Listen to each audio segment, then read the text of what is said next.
नमस्कार। हमारी सनातन कथाएं, ऋषि मुनि, देवी देवताओं के किस्से सिर्फ मन बहलाने के लिए नहीं है। यदि कोई सीखने वाला हो तो उनके जीवन से अपने जीवन की एक एक अनमोल खजाने सीख सकता है, समझ सकता है। हमारे जैसे 21वीं सदी के बच्चे उनसे सीखने के बजाय उनको इग्नोर करना सीख गए हैं और बहुत ऐसी बातों पे भरोसा करने लगे हैं जो एक्चुअल में है ही नहीं।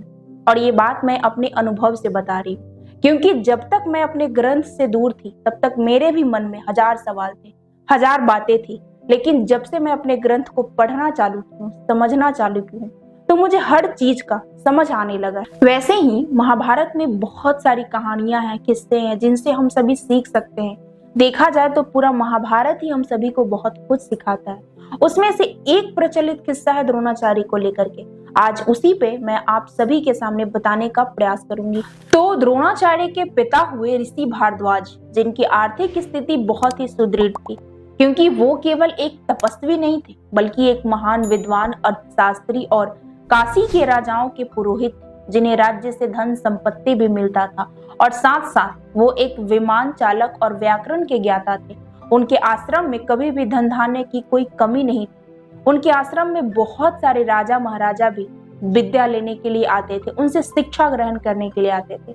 उन्हीं दिनों की बात है, एक ऋषि भारद्वाज के बहुत ही प्रसिद्ध मित्र हुए पृषक, जिनका एक पुत्र था द्रुपद। राजकुमार द्रुपद प्रतिदिन भारद्वाज मुनि के आश्रम में आकर के उनके पुत्र द्रोणाचार्य के साथ खेलता था, अध्ययन करता था।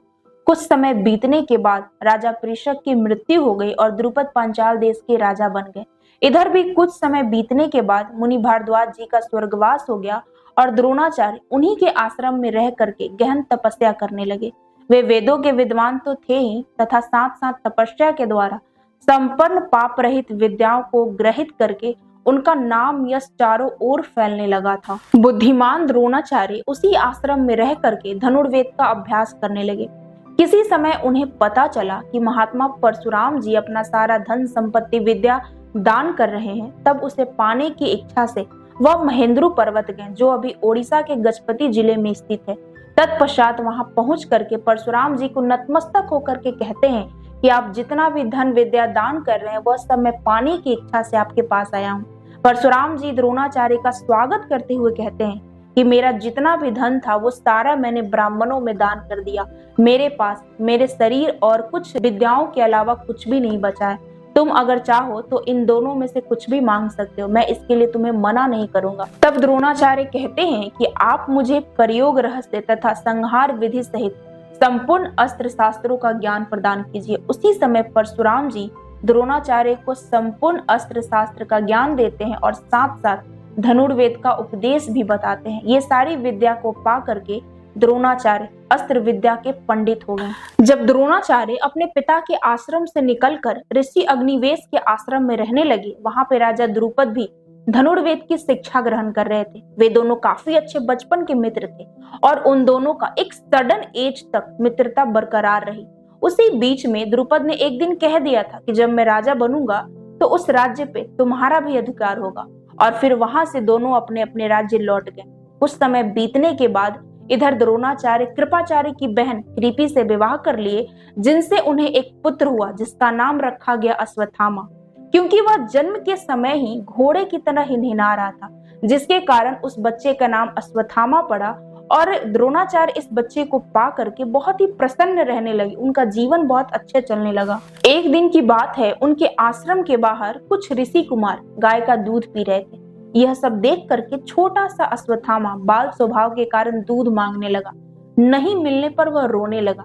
यह सब देख करके द्रोणाचार्य को बहुत दुख हुआ और द्रोणाचार्य उसी दिन उस गांव के पूरे ब्राह्मणों के पास जाकर के गाय मांगे जिनके पास गाय थी।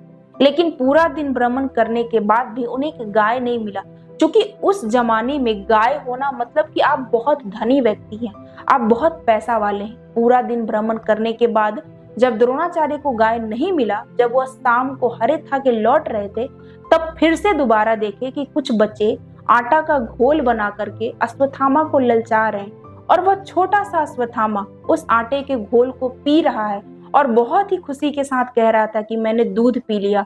यह सब देख करके द्रोणाचार्य और ज्यादा दुखी हो गए। उन्हें अपने ऊपर धिक्कार आने लगा कि मैं अपने छोटे से बेटे के लिए एक गाय का उपाय नहीं कर पा रहा हूँ। यह सब सोच ही रहे थे कि उन्हें अपने बचपन के मित्र द्रुपद की याद आई और फिर अपनी पत्नी और अपने पुत्र के साथ पांचाल देश द्रुपद के पास पहुंचे।